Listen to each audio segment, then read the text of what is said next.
عليكم ورحمة الله تعالى وبركاته. مادة علوم الحياة والأرض المستوى الأولى إعدادي. Chapitre numéro 2. Formation des roches sédimentaires. Dernière séquence. Classification des roches sédimentaires. On va faire un petit rappel. Les roches sédimentaires se forment à la surface de la Terre à partir de particules d'origine très variées. Pour cela, on peut les classer selon plusieurs critères. Selon la taille qui les compose, ou bien selon les constituants de cette roche, c'est-à-dire soit détritiques, soit chimiques, soit biochimiques, ou bien selon la composition physico-chimique. أعيد. عندنا وصلنا إلى séquence numéro 2 تصنيف الصخور الرسوبية.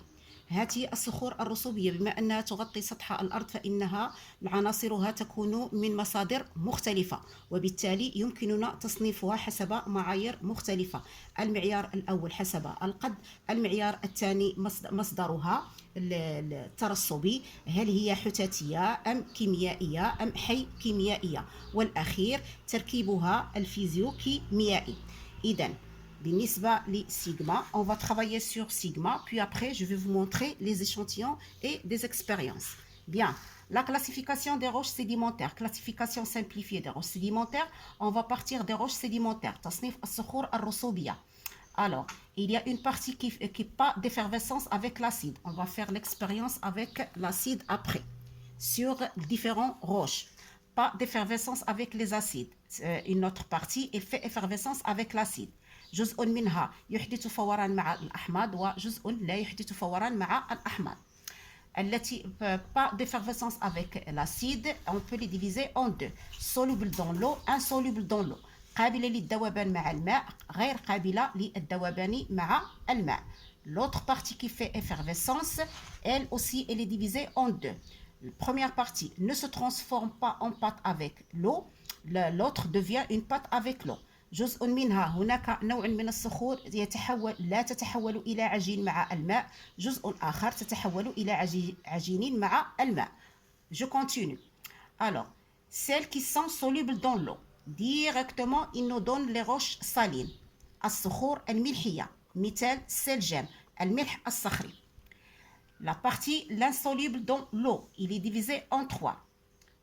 Celle qui est riche en carbone et combustible donne les roches carbonatées, le charbon.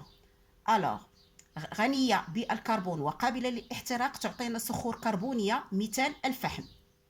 Deuxième exemple, غي le verre بمعنى تحز الزجاج. Et on va faire l'expérience avec le verre.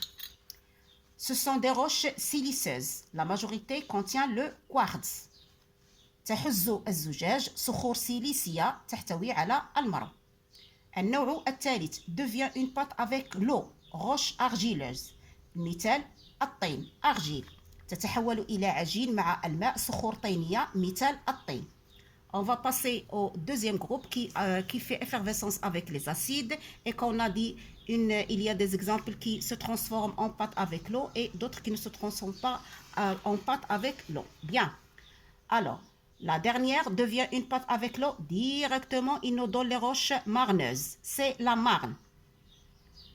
تتحول إلى عجين مع الماء تعطينا صخور سجيلية. السجيل بالدارجة تنقولوا ليه البياضة. Ne se transforme pas en pâte avec l'eau. Friable, constitué d'éléments composés, il nous donne les roches calcaires, calcarinite, le mélange avec le calcaire et le sable. Friable, il nous donne de sable calcaire, c'est-à-dire ici on a l'exemple de sable.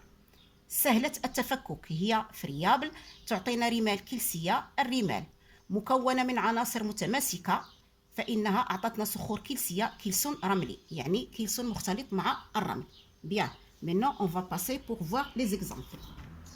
Premièrement, ici j'ai l'acide chlorhydrique, le hamd al-chlorhydrique.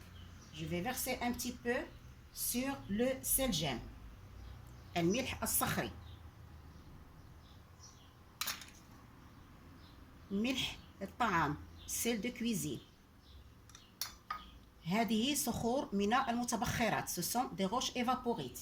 J'ai ici un autre exemple, le rose de sable. Ici j'ai un autre exemple, le gypse filamenteux. Tous ces quatre roches sont de la même famille. je vais verser l'acide chlorhydrique pour vous montrer qu'il ne contient pas de calcaire. Alors, j'ai fait l'expérience avec les 4 roches, sel gemme, sel de cuisine, rose de sable, le gypse filamenteux, pas d'effervescence, c'est-à-dire qu'il ne contient pas de calcaire. Deuxième exemple, le charbon, al-fahm. Aussi, je verse de l'acide, il ne fait pas effervescence, c'est-à-dire qu'il ne contient pas de calcaire. Troisième exemple, le quartz. Je verse l'acide chlorhydrique sur le quartz. Pas d'effervescence, c'est-à-dire qu'il ne contient pas de calcaire. Quatrième exemple, l'argile. L'argile, une effervescence, mais pas beaucoup, parce qu'il est mélangé avec juste un petit peu de calcaire. Après, le sable. Ici, j'ai 3 genres de sable. Le sable de la plage. Regardez comment il fait l'effervescence parce qu'il est trop riche en calcaire. Ça, c'est le sable de l'Oued. Et ça, c'est le sable de Sahara, qui est riche en quartz et qui ne contient pas de calcaire. Voilà les 3 différences. Puis après, il y a le calcarinite, le mélange avec le sable. Voilà, le sable et le calcaire. C'est ça l'effervescence. Et dernièrement, la marne qui est compacte ici. Un petit peu, mais pas beaucoup. Mais les roches qui sont riches en calcaire, ils font une très grande effervescence. Voilà l'expérience avec l'acide chlorhydrique. Deuxième expérience. Est-ce qu'il est soluble dans l'eau ou non? Je vais vous montrer 2 exemples. Par exemple, ici, j'ai le sel. Je le mélange avec l'eau, donc il devient soluble dans l'eau.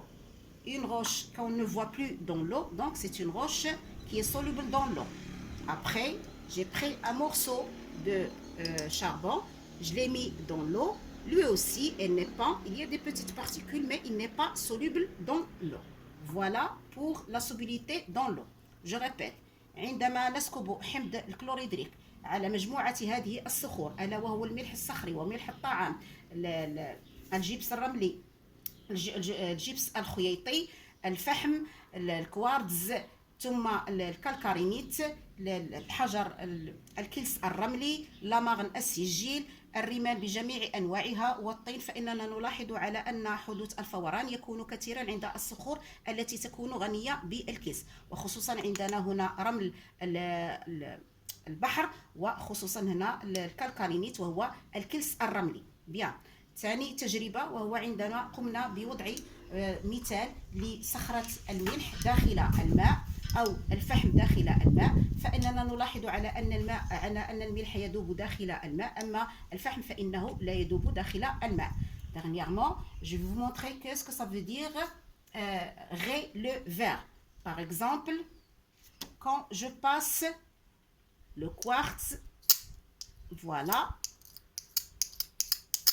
sur le verre, il laisse la trace sur le verre. Il laisse la trace sur le verre. Vous voyez? Donc, ça, c'est une trace sur le verre. Une roche qui n'aurait pas le verre. Par exemple, je prends le charbon. Il ne laisse pas de trace sur le verre. Donc, si la roche laisse la trace, c'est qu'elle est très dure. Si elle ne laisse pas la trace, c'est-à-dire qu'il n'est pas dur, ou bien il est friable. Voilà pour le classement des roches pour la prochaine séquence, Inch'Allah.